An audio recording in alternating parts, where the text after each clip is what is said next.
Hey, good morning, everyone. Welcome to this edition of the weekly sort of macro guide. Now we are Sunday, January the 25th, 26, recording this just in the morning. Okay, so let's just have a look and see what's the big sort of event this week is probably the Fed meeting on Wednesday afternoon. We have a lot of very important earnings, of course. Now, who knows what's going to happen? We know that in Minnesota, unfortunately, a second person was shot by ICE, so there could be some kind of political repercussions there. We could have the Democrats already threatening to shut down the government and stop a spending bill. So that could be a whole other issue, which, by the way, will also impact the collection of government data. Remember that problem we had over the last couple of months with the Bureau of Labor Statistics and whatnot. So let's keep an eye on domestic politics in the US. And of course, geopolitically, there's always the possibility of something erupting again over Greenland or Iran or who knows, Venezuela or some other kind of intervention. So plenty of stuff going on. But what I want to do to start with, because as I say, I just want to step back a little bit before we talk about the Fed. Actually, I'm going to talk about the Fed on probably Tuesday, do a more specific kind of video about that. But just in general, let's just see what sort of the markets are is pricing in for the Fed. And generally, what is the sentiment and the mood in the market? We'll look at the equities and the bonds. So if we just look at what just quickly on the Fed, and again, I'm not going to go into too much detail, we can see for the January meeting here that the market is essentially saying unchanged, 95.6. But this is really the probability distribution here of the Fed funds futures, which is not necessarily the entirety of the market. It's what the Fed funds futures are saying. But that is essentially saying no cut at all, and obviously no hike at this point. Now, if we actually go out and look at the aggregated probability, so I want to go out over 2026 and try and look forward and see what the market is sort of generally thinking. The Fed funds futures market is saying, okay, no cut, in January, this Wednesday. So what happens as we go through the year? And as you can see, it's kind of 0, 0, 0 for the next 4 meetings. So that's kind of interesting. Now, keep in mind, of course, that everyone's talking about maybe Rick Ryder coming in to be the new Fed chairman. Who knows? Maybe there's going to be an announcement by Trump. But at this point, the market is not pricing in anything until basically sort of later in the year. So what we do start to get is, a cuts starting to be priced in basically by July. You see here, this is for one cut. So this is where we are now. You see one cut and then two cuts. So you see for one cut, we get the first one basically by end of July, the end of summer, three quarters, a 75% possibility by June. And then by the end of the year, we're starting to get, which is, let's say, sort of Christmas, we're getting a 75% chance of a second cut. So the futures market is pricing in, basically, 1 to 1.5 cuts by the second half of the year. So first of all, what would be a big sort of a surprise for the futures market, the Fed funds futures market, would be some kind of radical change at the Fed, or obviously some kind of slowdown in, like a radical slowdown in inflation, but more probably a radical slowdown in the economy. Is that probable? It doesn't look like it just at the moment. So that's what the Fed funds futures market is showing. But if we look at a few charts, I just want to go through a bunch of macro charts here, just to give us a little bit of perspective and see, what's going to be probable. So again, just want to start off and sort of think, what everyone's sort of pricing in here. So this is, hold on, that's that one. So yeah. So this, for example, here is what the 2-year bond market is telling us. So this is the 2-year yield. So keep in mind this blue, this is the charts pulled from a Bloomberg. So you see here that this sort of a pale blue line is the effective Fed funds rate. So you see the Fed, they obviously hiked and then they was on pause. And then they cut a little bit, and they had quite a long pause. And, they have been cutting, they've cut, once, twice, thrice, which is kind of interesting recently, because if you were just to listen to Trump's rhetoric, he keeps on saying, oh, why is the Fed hiking? And, Trump and Powell never cuts and everything. But the reality is that the Fed actually has cut a little bit and continues to cut. Now, as we just saw, the Fed funds futures is essentially pricing in just 1 or maybe 1.5 or 2 cuts by the end in the second half of this year. But what's interesting, if you look here at this white line, this is the 2-year yield, and you can see that the 2-year yield at the moment it's about 3.59, and you can see that that's touching. This is the differential here between the effective Fed funds rate and the 2-year yield. So what's kind of interesting here is just to understand what's going on, and you can see here that the differential which had been very sort of high over sort of 200 basis points and then was negative. Basically at this point it's in equilibrium. So what that is saying is that the 2-year yield is essentially now at the same level as the Fed funds futures. Now, remember, the two-year yield is sort of trying to price in what's happening over the next, 24 months. And the effective Fed funds futures is now. But so the two-year yield is basically saying, hey, where the Fed funds rate is now. So what's the conclusion? The two-year yield is saying that the Fed does not need to cut. Now, the third sort of little way of looking at this is, let's say, the Trumpian sort of view. And Trump thinks that the Fed, or Stephen Miran at the Fed, they're basically saying the Fed is way too restrictive. They should be cutting. They're restricting the U.S. economy. And Trump and Miran saying that, the Fed should be cutting at least, 100 or 150 or 200 basis points in 2026. So what we do know is obviously we have the midterm elections, very, very critical, coming up in November. And we do know that overall, Trump, whether he believes the Fed should be cutting into a relatively robust economy, Trump is pushing. So we have three different ways of looking at it. The most dovish is sort of the Trump view, which is saying, hey, the Fed should cut, 100 basis points, 150 basis points. We have the Fed funds futures are saying, we're thinking 1 to 2 cuts. So, something like about 25 to 50 basis points is about right. But if you actually look at the two-year yield, that's saying, hey, we're good, we're done. The effective Fed funds rate now is where the two-year yield is. So, the two-year yield is not above the Fed funds rate and it's not below it. It's at equilibrium. So we're good. So it's going to be interesting. So what is this going to depend on? So now we can just have a look and see what the markets are trying to tell us. And first of all, what the market is telling us is that inflation is not dead, even though we had a relatively good CPI number the other day. Again, there were some issues about whether that was completely accurate. And if we get another sort of shutdown because of what's happening in Minnesota and the Democrats are deciding not to fund any bills, like the quality of data, we have to keep in mind the quality of data for inflation, for jobs, is going to be very poor. But what we do have here is the break-even amount. So remember that the break-even is basically you have sort of the nominal yields. And it's essentially sort of the inflation rate in a certain sense as priced by the market is one way of pricing it. And you can see here, this is the different tenors. So you've got here like the 2s, 5s, 10s, 20s, and 30s. But let's just take the most short-term one, which you can see up here on the top left, is the two-year break-even. And what do you notice here? You can see that it's starting to creep up again, 2.65. You could also see the 5s and the 10s, not as much, but still definitely the 5s. So the 2s creeping up. So that's the market saying, hey, inflation seems to be pushing up a little bit. You go, okay, another way of looking at the inflation situation is to look at inflation swaps. So inflation swaps is what, it's traded instrument. It's what the market believes inflation, could be going into the future. Now, you can obviously see, we'll go back to the high point here, which is in, March of 2022. And you can see here that the 1-year inflation swap, so it's really what the market is thinking inflation will be over the next year. You can see that got all the way up to 6%. Now, okay, great. The Fed hiked aggressively. And then, the inflation swaps basically calmed down a lot.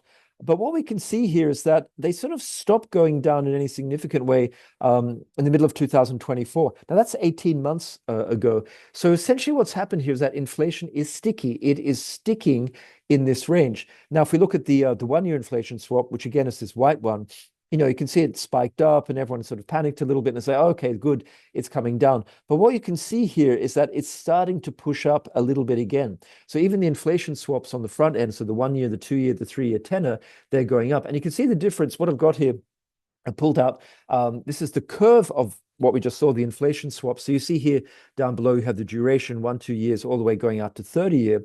And you can see that, sort of, okay, longer term, the market is relatively sanguine. The market is saying, okay, it hasn't changed a huge amount, but it has changed though. But really where we've seen a huge change over the last week, this is the differential. So this sort of yellow dotted line here is inflation swaps for the different tenors or durations 1 week ago.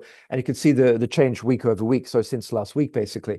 And what do you see? You see at the front end here, you see, in terms of basis points here, up to, about 7 or 8, 9, 10 basis points over the 1, 2, 3 years. You see this huge jump here. So the market, for whatever reason, worried about Fed independence, maybe worried about, a robust market, worried about inflation metrics, worried about extra tariffs.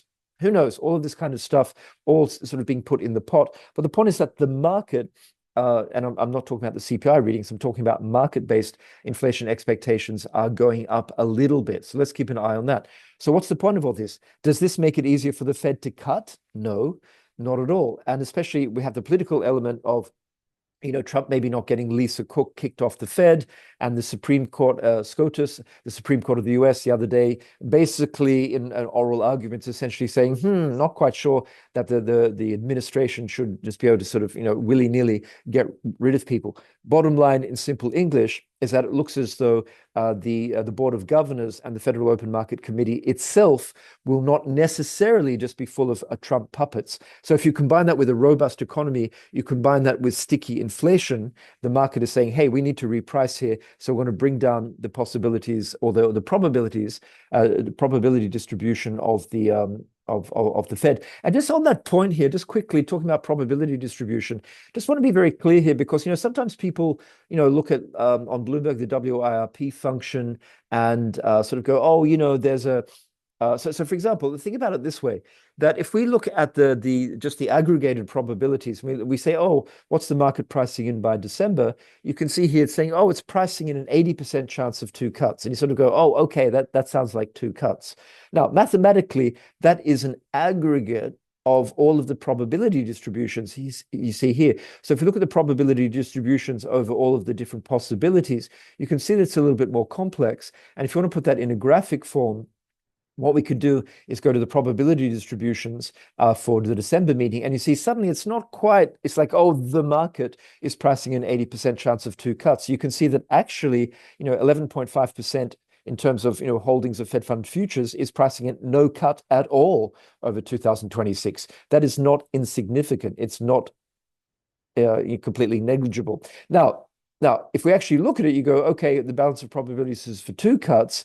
If you do all the mathematics, so basically you multiply these percentages by the amount of basis point cuts, and you come up with that 80% of 2 cuts. But what you can see is that, certain market participants, there are a certain amount of people who say, hey, all of this stuff going on, there's going to be sort of a slowdown in the economy. The Fed actually will need to cut more than twice. It's not insignificant. You can see about, what's that, about 26, 27% chance of more than 2 cuts on the other hand. So what I'm trying to say is always take with a grain of salt and do your own research and make your own viewpoint. So really what we're trying to do here is not really to predict. We're trying to say what is underpriced, what is overpriced. That's the whole point of trading. We're not trying to say X or Y will happen. We're not here to predict. We're here to say that probability is a little bit over extended or underextended. So do we honestly think that 11.5% of no cuts? If you don't think, maybe that's an interesting sort of a trade to take at that point. That's an interesting one there.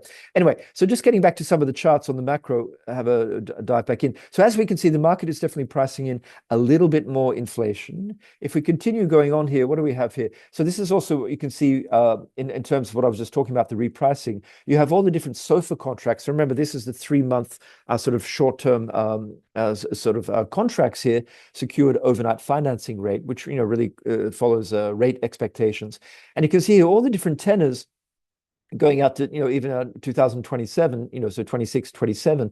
Bottom line here, without going into too many details, you can see that all of them since about, let's call it September, October, have essentially gone down. And they're basically, relatively aggressively repricing in a hawkish way. So bottom line, inflation expectations in terms of the market pricing going up, and in terms of the market pricing for what the market thinks the Fed will do, getting more and more hawkish. So just keep in mind that, if Powell sounds a little equivocal on Wednesday at his press conference and a little sort of hawkish, I would say that, a lot of the hawkishness is relatively priced in at this point, like mathematically priced in as well. Okay, let's continue and see what we've got. What else do we have on our little chart pack here?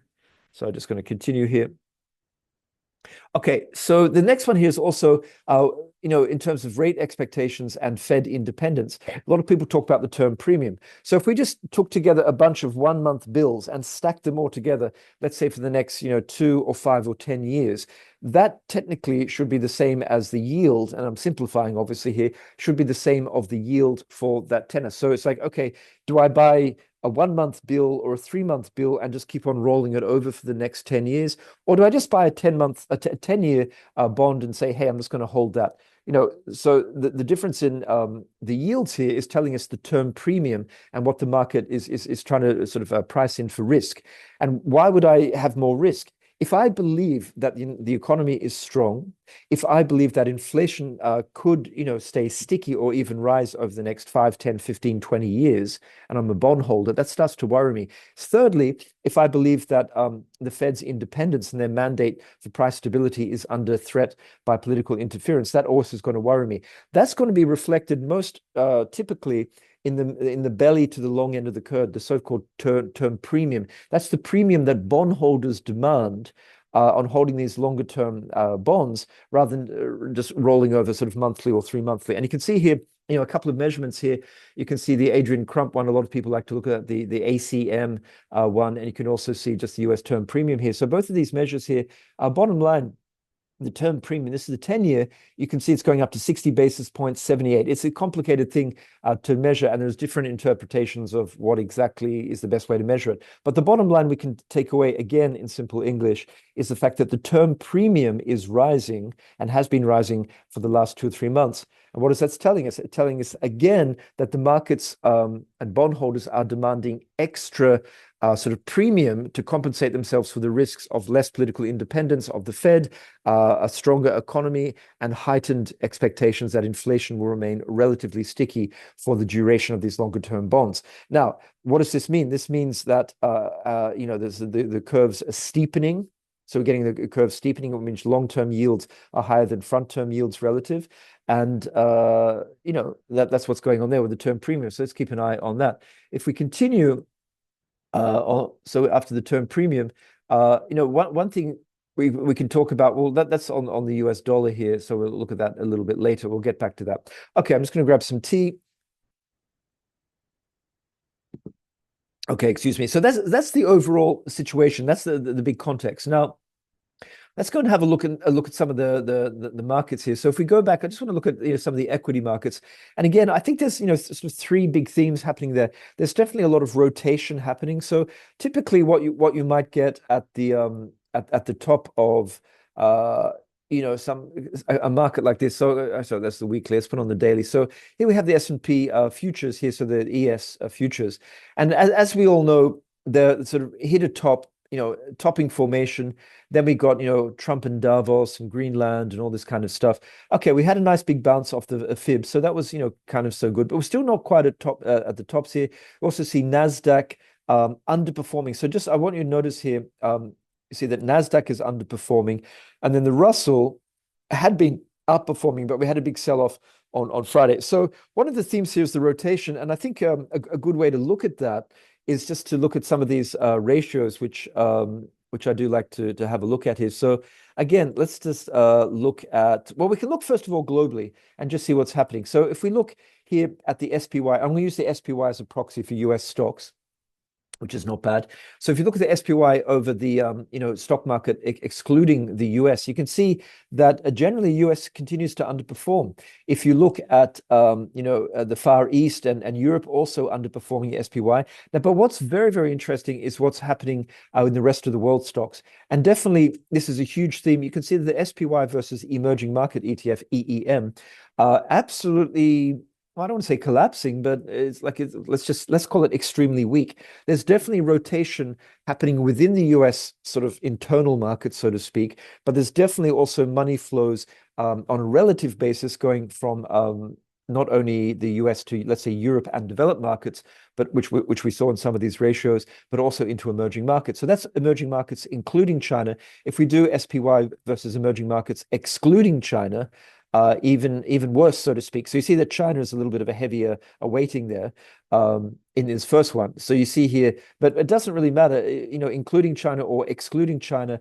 globally, there's a lot of money going elsewhere. Now, part of that is also, and again, just part of that is, let's see if I can have a look here. I just want to bring up just a couple of other countries, just to give you a sense of where, countries which are doing kind of pretty well. So if you look at something like, let's say Brazil.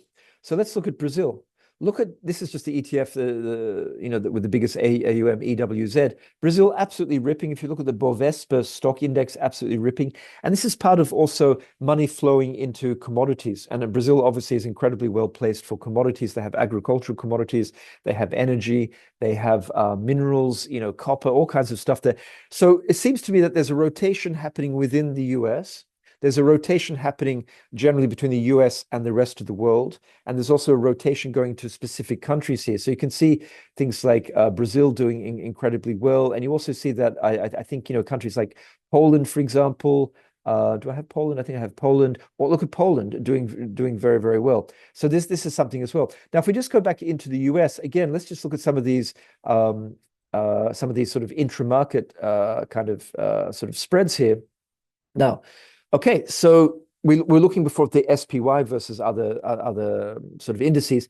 Now, but what you can see within the US, it's kind of interesting. We see SPY versus QQQ, obviously the Nasdaq, relatively stable. But what does get interesting is that we see the Russell. Now, of course, we saw that was a big reversal on Friday, but overall the general trend, and let's see if this holds.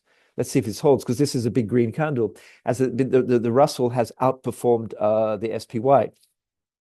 And that's because I think it's clear that going into the midterm election, Trump wants to run the economy hot. He's trying to push down interest rates, maximum interest rates on credit cards. He's trying to bring down mortgage rates, affordability for housing. He's talking about some kind of, if the tariff, $2,000 checks from the tariffs, all this kind of stuff. He's trying to throw money at the domestic economy in the US to try and win the midterm elections. And I think part of that is going to be reflected in the Russell, which is a little bit more sensitive about this stuff. And also, of course, he's trying to get the Fed to be as dovish as possible. So the Russell doing very, very well. Now you say, well, okay, what about the Qs versus the Russell? Similar kind of underperformance. But what is interesting here, if you start looking at the equal weight's also outperforming the SPY, so the RSP. So equal weights, so we've got small caps, equal weights still doing pretty well. But something which we really have to watch this week is going to be, is this trend going to continue? Because maybe that's it, the rotation. I mean, here we are on the 25th of January. Maybe that rotation, that's sort of run its course, because that's been a pretty winning trade for basically the beginning of the year. And so it's going to be interesting to see with some of these internal rotations. Okay, so now we can look at something like, some of the internal ones. But what I want to show here as well is just in terms of the tech sector, what's doing well. So what is interesting is look at the QQQs here versus the semiconductors. And again, some of these themes, we can see that small caps are outperforming. We can see that the discretionary, but especially consumer staples have done very well. We can see the Russell's done very well. Now, what's also done very, very well has been a rotation within the broader, let's call it tech sector, has been from the sort of the Mag 7s into the semiconductors, SOXX, for example. Now, again, is this whole sort of theme sort of reversing? It's going to be very, very interesting to see this week. You can see that the Qs have underperformed the semiconductors, and the same thing here, obviously, with the SPY. Now, the other interesting thing here is, okay, what is the relationship here between the semiconductors and the broader tech, the big tech? And we can see that here with the XLK, which is this big tech. And you can see that in general, the semiconductors have completely outperformed them. But again, starting to see some reversals. So the themes for this week, I really think it's going to be these rotation themes. First of all, between US and other developed markets, US and emerging markets. We also want to be looking at commodities, which I'll talk about in a second, but also internally, I want to keep an eye on this relationship between sort of general tech and the Mag 7s, small caps and the Russell, and let's say the semiconductors.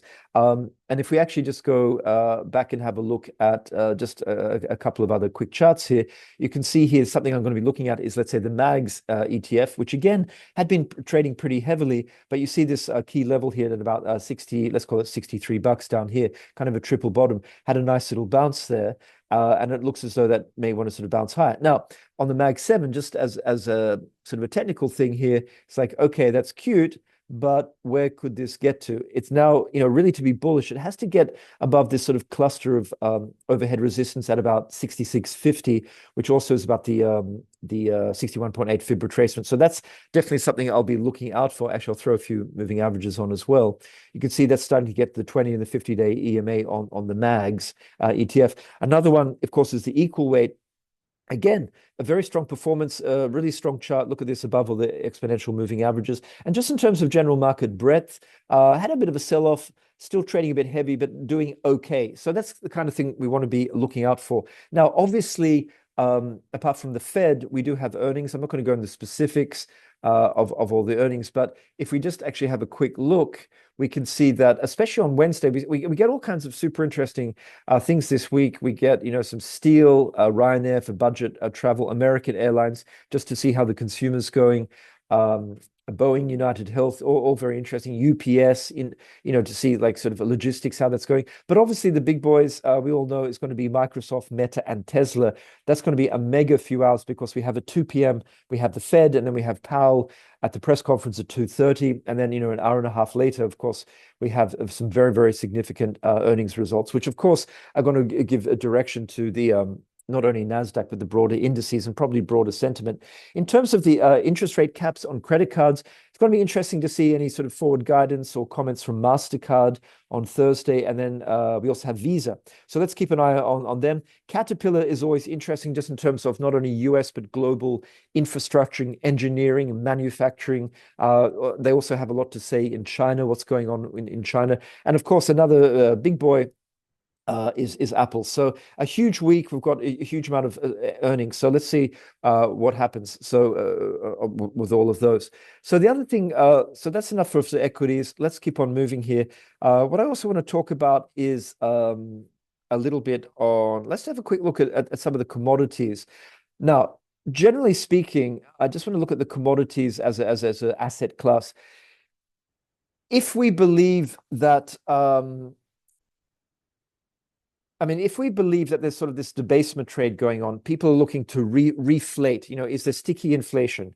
Is there potentially some kind of debasement going on with the US dollar, which we'll get to in a second? We saw the intervention on Friday afternoon, maybe by the New York Fed in the Japanese yen. Is there some kind of desire on the administration's behalf to actually weaken the US dollar? All of this is positive for commodities. If you want real assets which are holding their value compared to fiat currencies, maybe you want to be in commodities. If we also think that countries globally, including the US, are running their economies hot. They're pumping in fiscal spending. They're being fiscally loose, issuing a lot of debt. All of this stuff is good for expansion and reflation trades, which is good for commodities.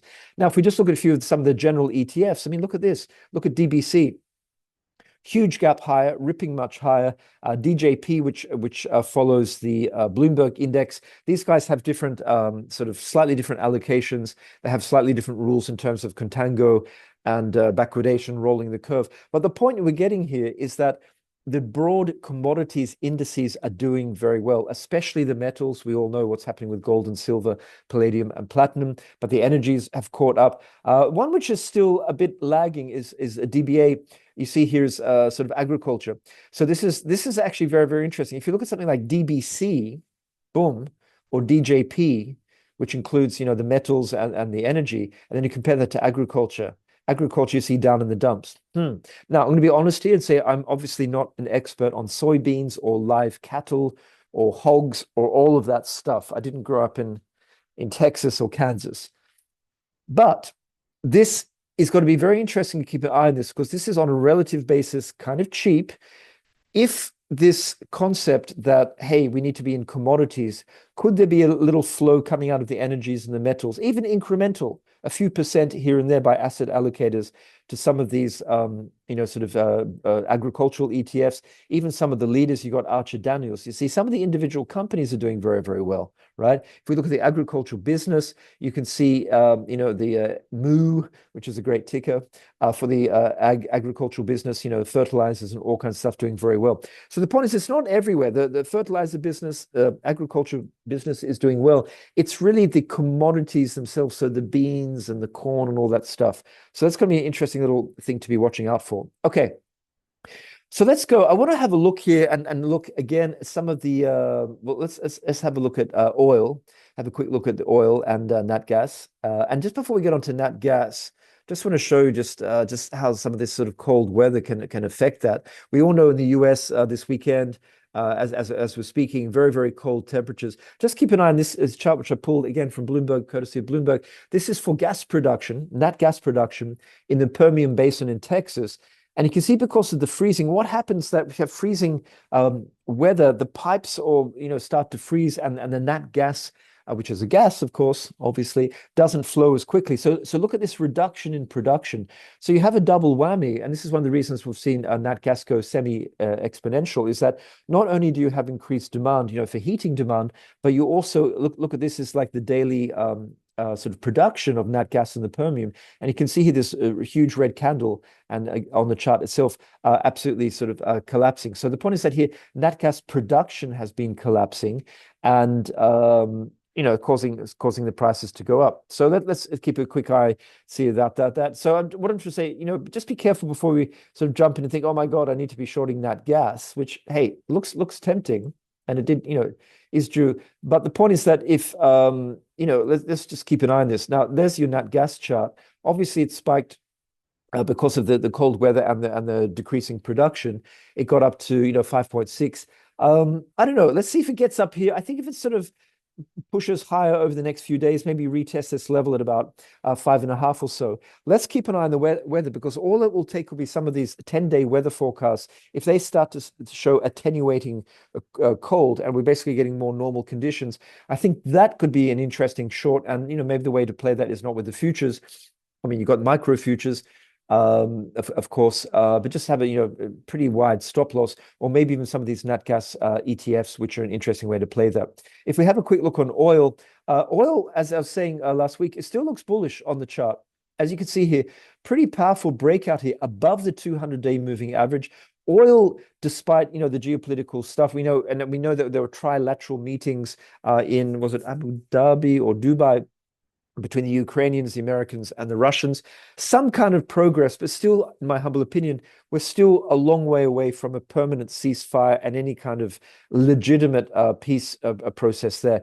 And as long as, we got a few headlines so that pushed down, you see that red candle here, but that to me now looks as though it's breaking out. And at the end of the day, the heating demand for especially diesel and heating oils, I just wonder if that's going to have an incremental increase in demand. So could that push higher? I think, that's absolutely the case. That could push higher. So I'm thinking oil here, it's looking good to maybe retest that triple top. Now, is it going to burst through? Maybe, maybe not. But it does look like a bullish chart at this point. Okay, so let's have a quick look now at, I want to look at some of the metals. Now, first of all, I just want to sort of, again, pull back to a slightly bigger picture, because it is Sunday. We can look at the macro. I want to talk about gold. Now, we all know that gold's been ripping, and we all know that silver's been ripping. But let's just sort of pull back and, again, tie in some of these themes, because we have to be careful and clear here that when we look at a gold chart, it's very tempting to go, oh my God, it's parabolic, silver's parabolic, it's oversold, therefore you're short. Now, are all of these things due for a pullback? Yes. Are there legitimate reasons for some of these trades? One could argue yes. And keep in mind, just all I'm trying to say, I'm not saying that gold and silver have unlimited upside and a short is not a great idea. But first of all, implied volatilities are very, very expensive. So you want to be doing sort of put spreads, in my humble opinion, if you can't be doing the futures or just, shorting the stocks. But let's just look at what I want to try and do now is just to sort of pull back and look a little bit big picture about what's going on. Now, we know that Jackson Hole's speech, which was August 21st, August 22nd from memory, that's when really Powell was relatively dovish and essentially said, hey, we don't mind running the inflation a little bit hot and all that, and we want to have a strong economy. And remember that Powell was asked in one of his FOMC press conferences, maybe the last or the penultimate one, what his legacy would be. And he said, I want my legacy to be a strong US economy. Sure, we understand that he's, excuse the language, pissed off with Trump and all the political interference, but the reality is that Powell does want a strong economy, and he seems to be saying that he's okay with inflation, not at 2%, but maybe 2.5%, 2.75%, maybe even 3%. He's not saying that publicly, but that seems to be the idea. And we first got a glimpse of that at the Jackson Hole speech. So if we kind of normalize all the prices here, or stuff going back to the Jackson Hole speech. Oh, by the way, no, I've got my Jackson Hole sort of top on today. So in honor of Jackson Hole, let's just look at what's happened to a lot of assets since Jackson Hole, normalized down to 100. Look at gold. Gold has done very well, but platinum and palladium have done super well, and silver we all know is ripping. And look at that little US dollar. Okay. So this is not simply some crazy thing happening. I do believe there are tectonic plates moving. Okay, but again, I want to be very rational and calm. Now, one of the other logics for the bulls, for the precious metals, be, oh yeah, but central banks are buying a lot, and I get it. That is definitely true. What we have here is central bank buying from a lot of sort of emerging markets in general and various other countries. Now, I understand that countries like Poland the other day announced that they still wanted to load up on gold, 140, 150 tons. The point I'm trying to make is that if you look at the Russian invasion of Ukraine, and a lot of people point at say that's when de-dollarization and everyone, a lot of central banks were worried about their dollar assets and their treasuries, and everyone started loading up on gold. True or false? Probably true. But let's look at the numbers. One, have central banks, especially let's call it developed market central banks, bought more gold? Yes, they have. Have they been pulling back a little bit? Yes, also true. I think the way we have to look at central bank buying for gold is to say, are they buying gold in greater quantities than before? Yes, they are. Is it this relentless bid, price insensitive? I think we have to be more nuanced. My point being that yes, there's a bid for gold, but just be careful drinking the Kool-Aid. You read on Twitter people saying, oh my God, relentless central bank buying.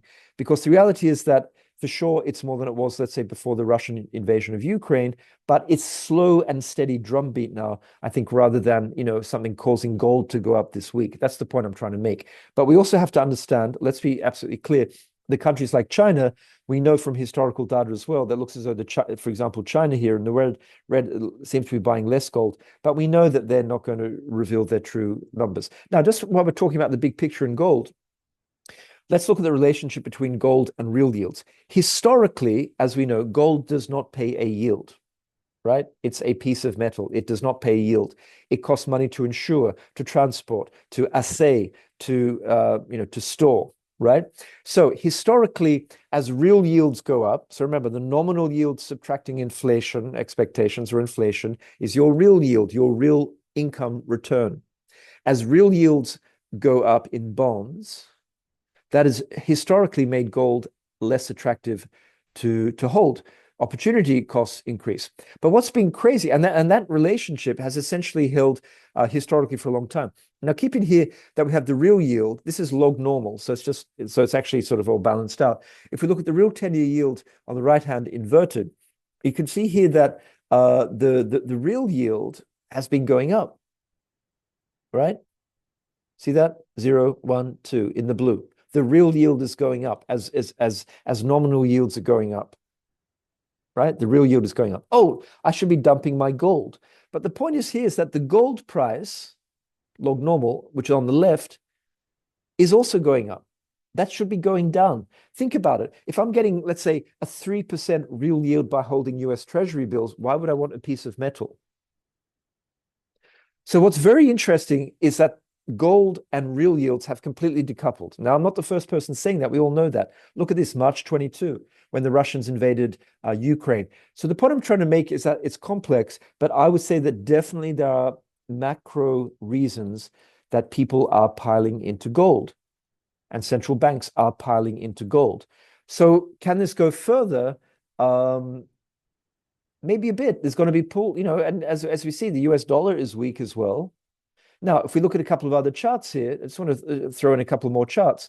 Where are we? Oh, actually, the charts are in the charts section. So I want to go back to, and again, you see this if you start looking at some of the currencies. I mean, look at the US dollar here, which is this kind of pale green pale avocado color.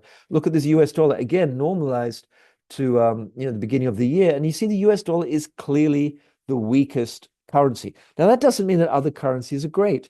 Most fiat currencies have actually deteriorated against gold.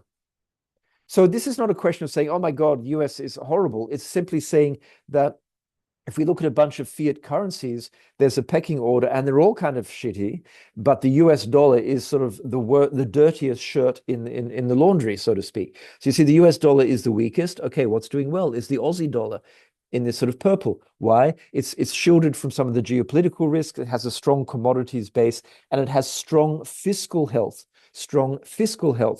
Keep in mind that the currencies which are doing relatively well in general, on a comparative basis, are the currencies which are considered politically insulated.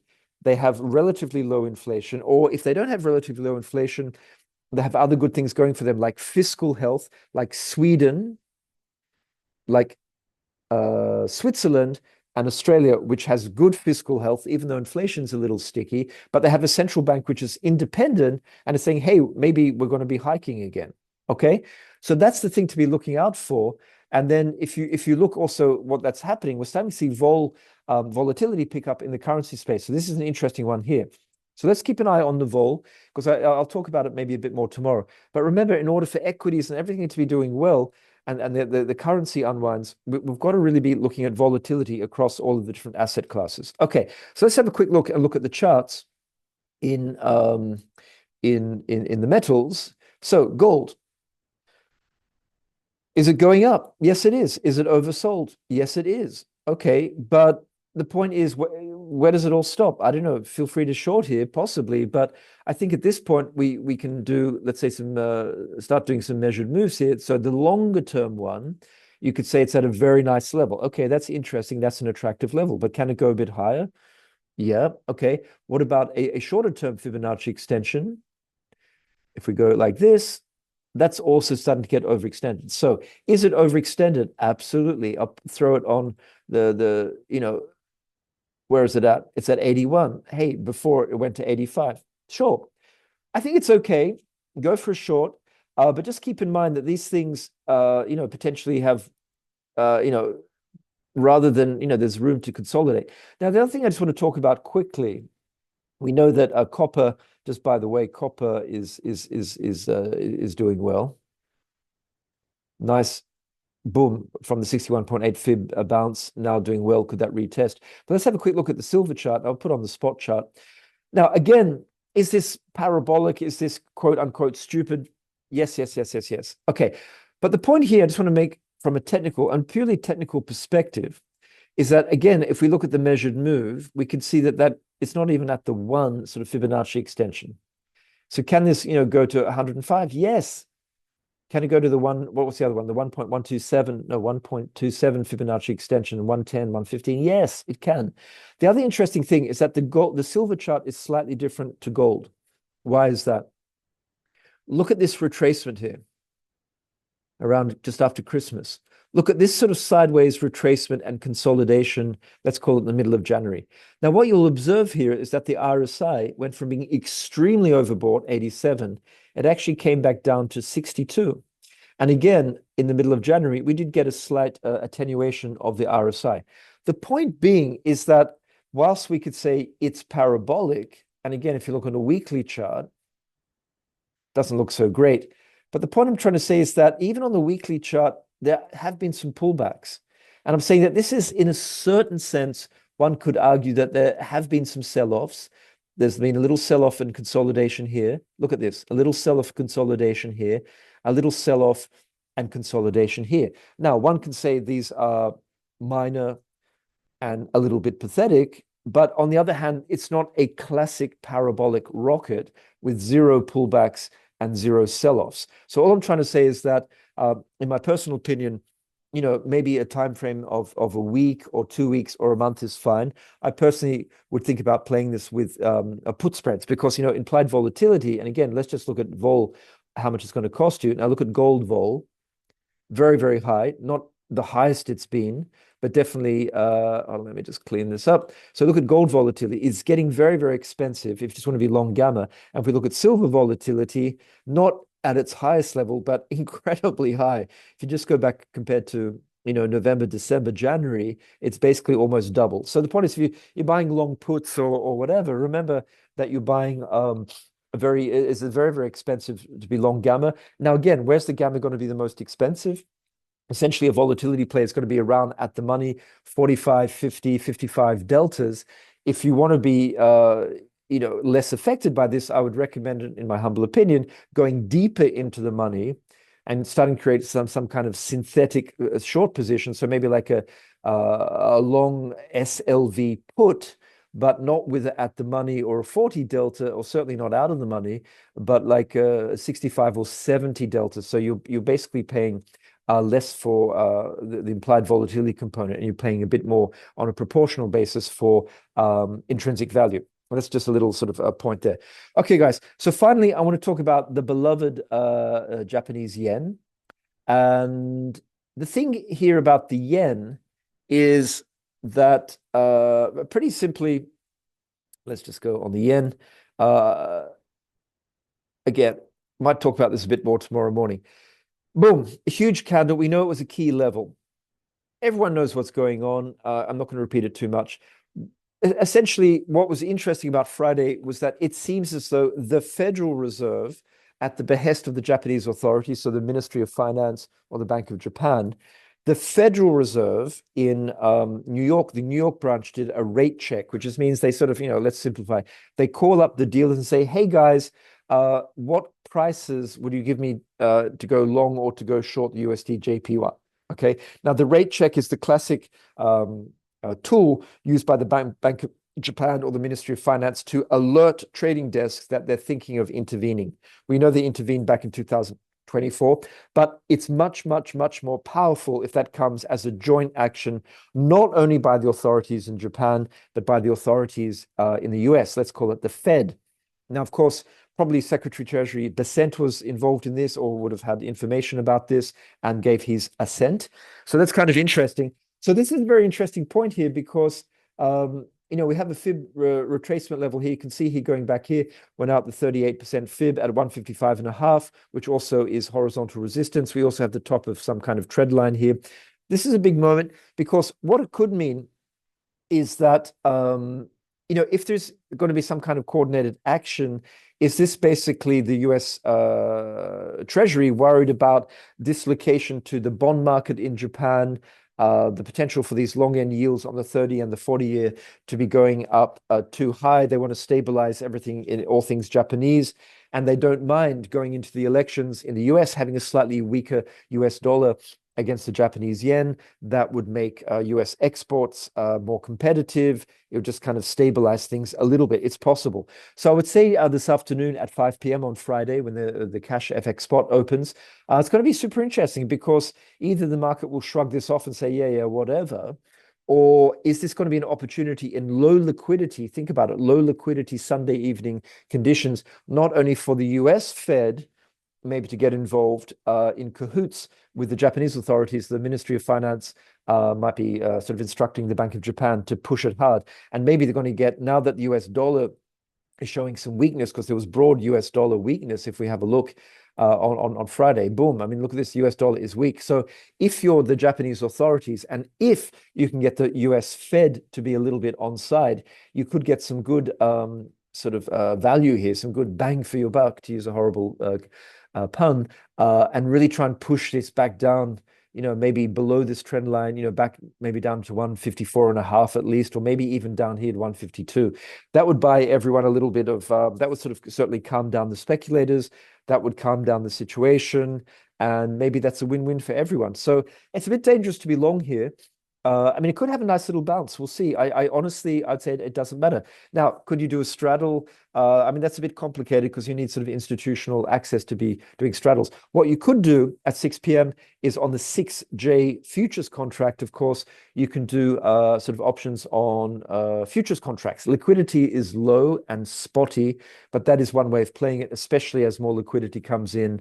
Let's call it early tomorrow morning, maybe New York time, 7:30, 8 o'clock. That could be an interesting one. So definitely it's going to be very, very interesting. If this gets a little bit out of control, we also have to be keeping an eye on the yields in the US bond space, the Japanese yields.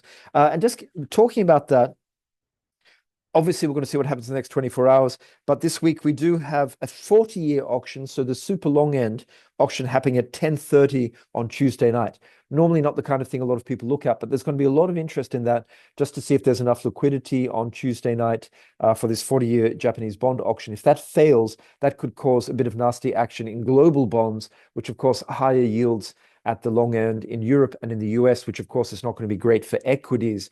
Going into the teeth of the earnings season. Okay, guys, I'm going to leave it there. We also have Bank of Canada. We have Aussie employment and obviously the earnings I just spoke about. I think I've spoken long enough. I'm going to leave it there for this overview, weekly macro overview on a Sunday. Keep tuned in. We'll have the normal daily one tomorrow. Have a great rest of the Sunday afternoon, and we'll be back from the macro shop this week. Take care and have a great day. Thank you so much.